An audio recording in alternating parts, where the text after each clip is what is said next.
আসসালামু আলাইকুম বন্ধুরা, আশা করি আপনারা সবাই অনেক ভালো আছেন। Welcome to my YouTube channel. বন্ধুরা, আজকের ভিডিওটি আমি তৈরি করেছি খুবই গুরুত্বপূর্ণ একটি বিষয় নিয়ে। বিষয়টি হচ্ছে বন্ধুরা, বর্তমানে যদি আমরা কোনো সিম ব্যবহার করতে বা কিনতে চাই, তাহলে কিন্তু আমাদের এনআইডি কার্ড এবং ফিঙ্গারপ্রিন্ট দিয়ে বায়োমেট্রিক রেজিস্ট্রেশন করে সেই সিমগুলো কিনতে হয়। তো বন্ধুরা, আমরা যখন কোনো দোকানে আমাদের এনআইডি কার্ড দিয়ে সিম কিনতে যাই, তখন অনেক অসাধু ব্যবসায়ী রয়েছে যারা আমাদের ফিঙ্গারপ্রিন্ট এবং এনআইডি কার্ড দিয়ে একের অধিক সিম আমাদের অজান্তে রেজিস্ট্রেশন করে রাখে এবং দেখা গেছে অনেক সময় ওই সিমগুলো অন্যদের কাছে বিক্রি করে থাকে। তো বন্ধুরা, ওই সিমগুলো দিয়ে যদি কেউ কোনো খারাপ কাজ করে থাকে, তাহলে কিন্তু আমাদের অনেক প্রবলেমে পড়তে হয়। তো বন্ধুরা, এই সমস্যা সমাধানের জন্য আমার এই ভিডিওটি তৈরি করা। তো বন্ধুরা, আজকের এই ভিডিও দেখে আপনারা আপনাদের এনআইডি কার্ড দিয়ে কতগুলো সিম রেজিস্ট্রেশন করা রয়েছে সেগুলো খুব সহজে জানতে পারবেন।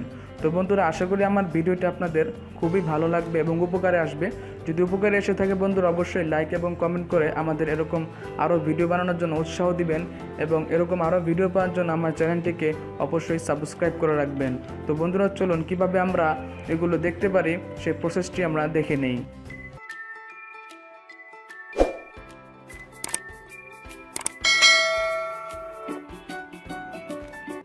তো বন্ধুরা, এর জন্য আপনারা আপনাদের যে মোবাইল ফোনের ডায়াল অপশন রয়েছে সেই ডায়াল অপশনে চলে যাবেন। ডায়াল অপশন চলে যাওয়ার পর বন্ধুরা, সেখানে গিয়ে লিখবেন *16001#।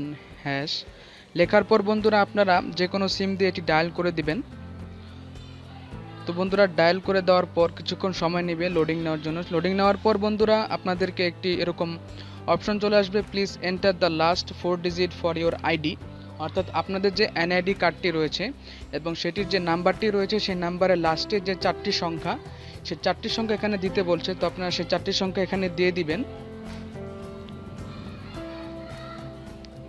দিয়ে দেওয়ার পর বন্ধুরা, সেন্ড অপশনে ক্লিক করে দিবেন। ক্লিক করে দেওয়ার পর বন্ধুরা, আপনাদের ফিরতে একটি মেসেজে জানিয়ে দেওয়া হবে আপনার এই এনআইডি নাম্বার আন্ডারে কতগুলো সিম রেজিস্ট্রেশন করা রয়েছে। এর জন্য আপনারা কিছুক্ষণ অপেক্ষা করবেন। তো বন্ধুরা, অপেক্ষা করার পর এভাবে আপনাদের একটি মেসেজ চলে আসবে সেই কোম্পানি থেকে। আপনি যে সিমটি দিয়ে ডায়াল করেছেন, এভাবে দেখতে পারবেন যে আপনার যে এনআইডি কার্ডটি, সেই এনআইডি কার্ড দিয়ে কতগুলো সিম, গ্রামীণ ফোন, এয়ারটেল, আমার একটি সিম রেজিস্ট্রেশন করা রয়েছে, তাই একটি দেখাচ্ছে। তো বন্ধুরা, এখানে একটি গুরুত্বপূর্ণ বিষয় হলো, আপনারা যে সিমটি দিয়ে নাম্বারটি ডায়াল করবেন, ওই সিমটি যে এনআইডি কার্ড দিয়ে রেজিস্ট্রেশন করা রয়েছে, আপনারা কিন্তু ওই ডায়াল করার পর যে 4টি লাস্ট নাম্বার দিতে বলেছে, ওই এনআইডি কার্ডের নাম্বারটি দিবেন যেটি ওই সিম দিয়ে রেজিস্ট্রেশন করা রয়েছে। আপনারা যদি অন্য কোনো এনআইডি নাম্বার দেন যা এই সিমটি দিয়ে রেজিস্ট্রেশন করা নেই, তাহলে কিন্তু আপনারা ওই এনআইডি ইনফরমেশন পাবেন না। সো বন্ধুরা, যে এনআইডির ইনফরমেশন আপনারা দেখতে চান, ওই এনআইডি যে সিমগুলো দিয়ে রেজিস্ট্রেশন করা রয়েছে, ওই সিমগুলো দিয়ে আপনারা ওই এনআইডি নাম্বারটি ডায়াল করবেন। বন্ধুরা, ডায়াল করার পর আপনারা জানতে পারবেন আপনার এনআইডি দিয়ে কতগুলো সিম রেজিস্ট্রেশন করা রয়েছে। তো বন্ধুরা, যদি আপনারা দেখেন যেমন কোনো নাম্বার রয়েছে যেগুলো আপনি ইউজ করেন না, তো বন্ধুরা আপনারা কাজ করবেন, খুব দ্রুত আপনার যে সিমটি ব্যবহার করেন ওই সিমটি যে কাস্টমার সার্ভিস সেন্টার রয়েছে সেখানে চলে যাবেন। আপনি যেখানে থাকেন তার নিকটস্থ কোনো সার্ভিস সেন্টারে গিয়ে আপনি আপনার একটি এনআইডি ফটোকপি নিয়ে যাবেন। নিয়ে যাওয়ার পর বন্ধুরা, আপনারা ওখানে গিয়ে বলবেন যে আপনি যে নাম্বারটি ডিঅ্যাক্টিভ করবেন, ওই নাম্বারটি দেখাবেন যে আমি এই নাম্বারটি আমার এনআইডি কার্ড দিয়ে রেজিস্ট্রেশন করা রয়েছে, তো আমি এই নাম্বারটি ডিঅ্যাক্টিভ করতে চাই। তো বন্ধুরা, ওরা আপনার এই নাম্বারটি ডিঅ্যাক্টিভ করে দিবে।